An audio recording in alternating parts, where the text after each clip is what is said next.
now Paddy Pimblett has taken to Instagram, taken to social media, and thrown the gauntlet down and said, why hasn't Water Bottle Boy signed the contract? Okay, there's a picture of him there. He's just whooped ass in the Octagon.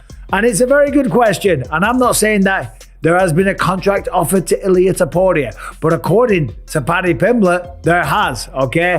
Obviously, I commentate for the UFC. I know nothing about this situation, but Paddy Pimblett has gone to Instagram and said, why haven't you signed the contract? Ilia Topuria, El Matador, whatever you want to call him, okay? Why haven't you signed the contract? Sign the contract, big boy. Sign the contract. Now, before we get excited about this, there's a few things to consider. Fighters do this. You know the amount of times fighters have said to me, why haven't you signed the contract? Okay, and I'm like, what contract are you talking about, dickhead? There hasn't been a contract sent. Fighters do it all the time. They have a bit of fun. They wind up their opponents. They try and make them look bad to the public, okay? Tries to make them look like they are ducking, okay? I'm trying to think of examples. Luke Rockhold was one of them. There was a few. I had that many fights, okay? I don't think Ilia Topuria ever comes back the same. This whole mindset, this whole ego, it's like I'm undefeated, no one can beat me. Having celebrations the night before the fight. Ilia's only ever been the hammer. He's never been the nail. I just don't think he'll ever be the same. I have been there before, I've been beat. I've had to come back stronger every time, and I have done. He's never had to do this before. He's gonna have to look at himself in the mirror and be like, I've just got my head smashed in, I need to come back. I'd happily be his first fight back. I always said I'd beat him. I don't think Ilia's as mentally tough as he thinks he is. The UFC lightweight division has once again been thrown into chaos, and this time the spotlight is firmly on Paddy the Baddy Pimblett and Ilia Topuria.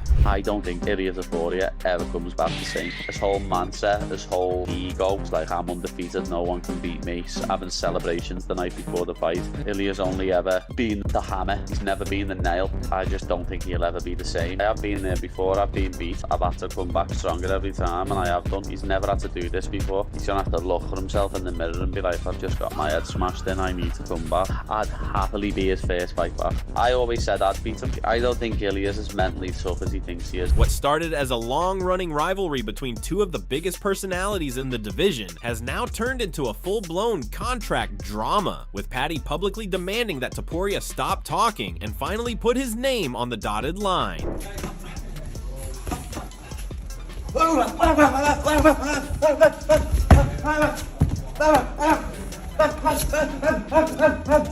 So yeah, this finishes from me UFC debut, to be honest, when I fought Luigi Vendramini.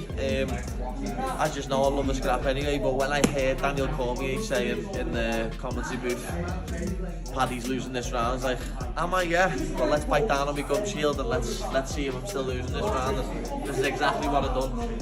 We were here, I was at a bit of distance, stepped in with a big flying knee to make him step back, and then loaded with big shots against the cage, and then one of them landed and he just bit the death. But obviously if he didn't and the ref didn't step in, I'd just be here trying to finish him even. And now Michael Bisping has weighed in on the situation, adding another layer to one of the most intriguing potential fights in the UFC.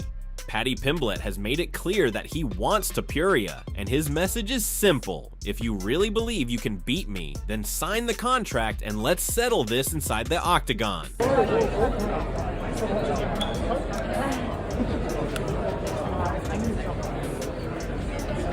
a bit of news for you. He won performance of the night. Of course I did! Of course I did, I had to! Fucking hell! How you feeling? But I had to win performance of the night. See that? I've just left a dead man in the cage. The rivalry has been building for years, but recent comments from Paddy have taken things to another level, especially after he accused Topuria of delaying the fight and questioned why the former two-division champion would not simply accept the matchup. So if he wants to assure his title shot, he has to fight with Justin Gaethje, because if he fights with Arman, I think that Arman is gonna beat him. So the easiest path he has right now to get the title shot is Justin. Okay, thank you. Stylistically. Thank you. Paddy has never been the type of fighter to stay quiet, but his latest comments have been particularly aggressive. He has repeatedly attacked Topuria verbally and made it clear that he believes the Georgian-Spanish star is avoiding the matchup. I'll be honest, when I got home, I was back in the gym training straight away. I'll never forget. We got back and I started training like the Friday, And then the next Tuesday morning, I can remember coming in the gym saying, I want to spar, and Paul telling me to shut up. Paul was like, shut up, you're not sparring, look, you've still got bruised faces and that. And it wasn't, like, this fight camp wasn't easy, you know what I mean? Getting to this point wasn't easy. About 5 weeks ago, I turned to Paul and was like, Paddy's argument is basically that if Topuria genuinely believes he is the superior fighter, there should be no reason to hesitate. Sign the contract, step into the cage, and prove it. That attitude fits perfectly with Paddy's personality. He has built a massive following not only because of his performances, but because he is willing to say things that other fighters might avoid. And when it comes to Topuria, there is clearly no shortage of bad blood. listen, if I don't win this fight, what's the point in fighting anymore? I might as well retire. If I can't beat BSD, then what's the point in fighting? If I can't beat BSD, I'm never going to be a world champion, and that's what I do this for. I do this to be the best in the world. So if I can't beat him, well, and then 2 days later, Justin Gaethje beats Ilia Topuria, and it was one of the biggest kicks up the arse I've ever had in my life. It set a fire underneath me, and the last couple of weeks of this training camp have been unbelievable. And the interesting part is that Paddy does not actually pretend that he has no respect for Topuria. In fact, his recent comments suggest the opposite. Paddy has admitted that he respects Topuria as a fighter, but because of their history and the verbal exchanges between them, he has no intention of being friendly if they eventually meet inside the Octagon. Speaking recently, Pimblett said that if he fights Topuria or Arman Tsarukyan, if I fight Ilia or Arman, I'm on an absolutely rinse their lives. I'm just gonna absolutely terrorise them. You know what I mean? Like, but if I fight like Max Holloway or Charles Oliveira, I wouldn't, because I respect them and I like them. Like, I respect, don't get me wrong, I respect Ilia, but we've had beef for years. I think he's a little helmet. So I'd love to fight him and give him shit.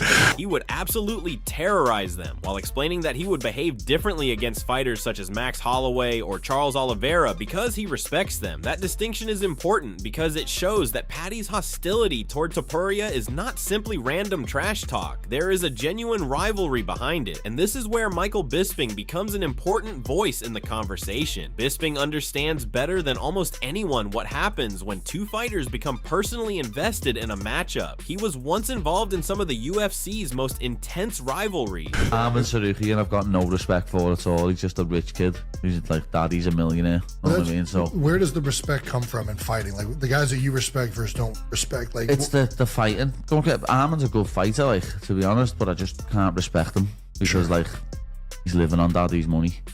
And without that, he wouldn't be where he is. He's sitting there eating caviar for $2,000 caviar for breakfast and that. And he knows that trash talk can create enormous pressure on both fighters. From Bisping's perspective, the biggest question is not whether Paddy and Topuria can sell a fight. They absolutely can. The question is whether the UFC can actually get the two sides to agree on the details and make the fight official. Because from a promotional standpoint, Paddy Pimblett versus Ilia Topuria is almost impossible to ignore. Paddy is one of the UFC's biggest stars, especially in the United Kingdom, while Topuria has become one of the most recognizable names in European MMA. I need a title fight and become a champion, and I'll be the biggest star in UFC. And if you win the title, who do you want more, Ilia or Paddy Pimblett? Both of them same night.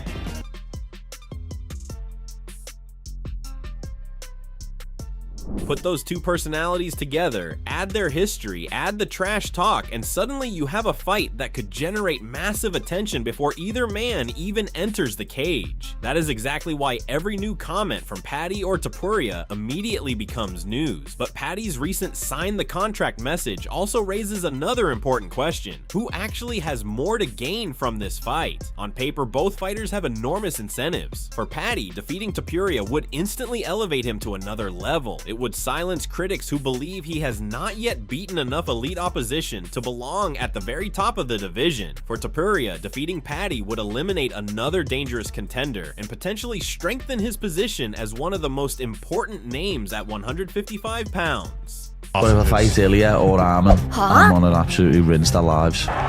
There's a blonde. I'm just gonna absolutely terrorise them. You know what I mean? Like, don't get me wrong, I respect Ilia, but we've had beef for years. I think he's a little helmet. So I'd love to fight him and give him. Arman Tsarukyan, I've got no respect for at all. He's just a rich kid. Paddy is coming off a significant win over Benoit Saint-Denis, which helped him re-establish himself as a serious contender after previously falling short against Justin Gaethje in the interim lightweight title fight. According to recent reports, that victory has put Paddy back into the title conversation, although another major win would strengthen his case considerably. That is why a fight against Topuria would make so much sense from Paddy's perspective. He would have an opportunity to beat one of the most recognizable fighters in the division and potentially put himself directly into championship contention.